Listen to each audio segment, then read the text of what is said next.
시청자 여러분 안녕하십니까, 웅이아버지TV입니다. 2021년도 신축년 한 해가 밝았습니다. 소처럼 우직하게 여러분들께 다가가겠습니다.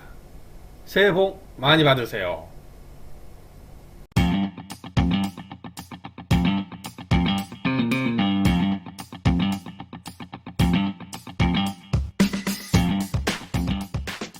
이번 영상은 계속해서 2021년도 바뀐 세금을 반영한 취득세에 대해서 이야기를 나눠보고 있습니다. 1세대 1주택의 1세대의 의미를 이번 영상에서는 알아보겠습니다. 1세대 1주택은 세법상 많은 혜택을 받을 수 있습니다. 양도세 비과세도 그렇고요, 취득세 감면, 기타 세금 및 청약 시 여러 혜택들이 있습니다. 근데 이런 이제 1세대 1주택일 때 주는 혜택은 주거 안정을 위해서 복지정책, 선심정책으로 주는 거라고 많이들 이해하고 계시더라고요. 하지만 저는 다른 관점에서 보고 있습니다. 헌법상 주거 안정의 보장과 거주 이전의 자유는 당연한 국민의 권리죠.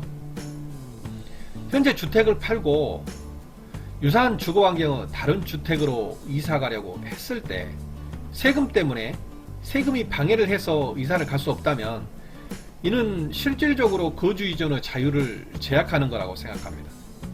그래서 1세대 1주택이 일정 요건을 갖추면 비과세하고 세금을 감면하는 것은 헌법상의 권리인 거주 이전의 자유를 보장하기 위한 구체적인 방법의 일환입니다. 이를 제약하는 방법은 꼭 필요한 경우에만 최소한도에 한해서 해야 합니다. 1세대란 거주자 및 배우자가 그들과 동일한 주소에서 생계를 같이 하는 단위입니다. 우리 식구 아이가, 이때 식구와는 비슷하지만 다른 개념입니다. 현재 법체계에서는 세대를 단위로 판단하는 경우가 많습니다. 주택수를 판단할 때, 보유기간, 거주기간 등을 판단할 때, 1세대 1주택 판단할 때, 상속 판단할 때, 부수토지 판단할 때 등등 대부분의 경우 세대를 기준으로 판단하기 때문에 1세대를 어디까지 포함할 것인가는 기본 개념에 속한다고 할 수 있습니다. 1세대를 판단하는 첫 번째 개념은 거주자 및 배우자입니다. 거주자 및 배우자, 즉 세대의 기본 단위는 두 사람입니다.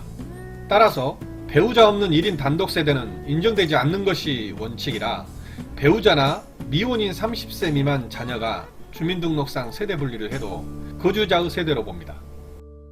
예외적으로 독립세대로 보기 위해서는 거주자의 연령이 30세 이상이거나 배우자가 사망 또는 이혼해서 1인 단독세대가 되는 경우에는 별도세대로 인정합니다. 또한 독립세대가 중위소득 40% 이상으로 분가한 경우에는 부모와 별도세대를 인정합니다. 2020년도 1인 가구 중위소득이 175만 7,194원입니다. 여기에 40%면 70만 2,877원 이상이면 별도세대로 인정되는 겁니다. 물론 미성년자 자녀는 중위소득 이상과 관계없이 부모와 같은 세대로 보지만 여기에 또 예외가 있습니다. 미성년자임에도 결혼을 한 경우 또는 가족의 사망 등의 사유가 발생한 때에는 별도로 1세대를 구성할 수 있습니다. 다음은 동일한 주소 개념을 살펴보겠습니다. 취득일 현재 세대별 주민등록표에 함께 기재가 되어 있는 것을 의미합니다. 여기서 중요한 것은 세대별 주민등록표입니다. 번지수를 의미하는 것이 아니라 주민등록 등본, 가족관계 증명서상의 단위를 의미합니다. 생계를 같이 한다는 의미를 살펴보겠습니다. 동일한 주민등록표상 주소 단위에서 생활을 같이 하고 숙식, 경제활동을 같이 한다는 말입니다. 물론 같은 주소에서 거주하는 가족이라도 공간이 구별되고 숙식을 별도로 하며 경제생활도 각각 하고 있다면 생계를 같이 하는 같은 세대라고 볼 수는 없습니다. 룰라의 이상미 씨가 대형 아파트의 일부를 막아서 살고 있는 모습이 TV에 나온 적이 있던데요. 그런 형태로 자녀를 살게 했다면 별도 세대로 인정될 수도 있을 것입니다.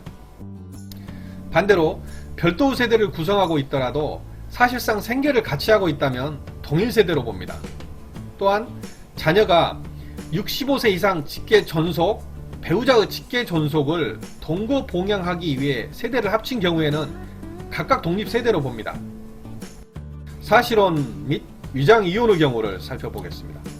법률상 배우자는 법률혼만을 의미합니다. 따라서 내연관계, 사실혼관계에 있는 경우라도 별도 세대로 봅니다. 단 30세 이하의 자가 사실혼에 의해서 자녀를 출산한 경우에는 이를 1세대로 봅니다. 자녀를 출산하면 손쉽게 사실혼 관계를 정리할 수 없는 상태가 되고 그런 가정공동체에는 마땅한 지위를 부여하는 게 맞는 것 같습니다. 반면 위장 이혼의 경우에는 이혼의 실질이 없으므로 혼인관계의 지속으로 보아 세대분리가 되지 않습니다. 다음은 다른 가족과 생계를 같이 하는 경우를 살펴보겠습니다.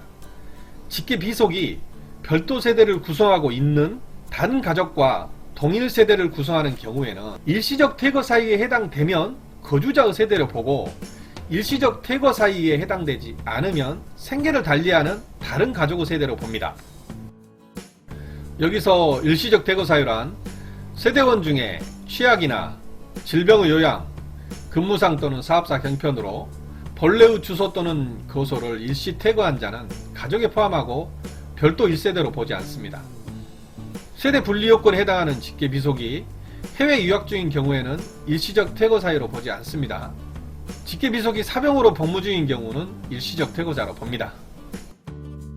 이상으로 1세대의 개념에 대해서 살펴보았습니다. 끝까지 시청해 주셔서 진심으로 감사드립니다. 더욱더 열심히 할 것을 약속드리며 구독과 좋아요 꼭 부탁드립니다. 감사합니다. 그러면 1세대의 의미를 정리해 볼게요. 1세대 1주택의 경우에는 세법상의 비과세, 감면 등 다양한 혜택을 받을 수 있습니다. 거주자 및 배우자 2인의 단독 세대를 원칙으로 합니다. 배우자 30세 미만 자녀는 거주자와 같은 세대로 보는 것이 원칙입니다. 30세 이상이거나 배우자가 사망하거나 이혼, 중위소득 40% 이상인 경우는 독립세대로 인정합니다. 별도로 세대를 구성하더라도 생계를 같이 하면 동일세대로 봅니다. 내연관계나 사실혼관계는 동일세대로 보지 않습니다. 일시적 퇴거 사유에 해당하면 별도 세대로 보지 않습니다.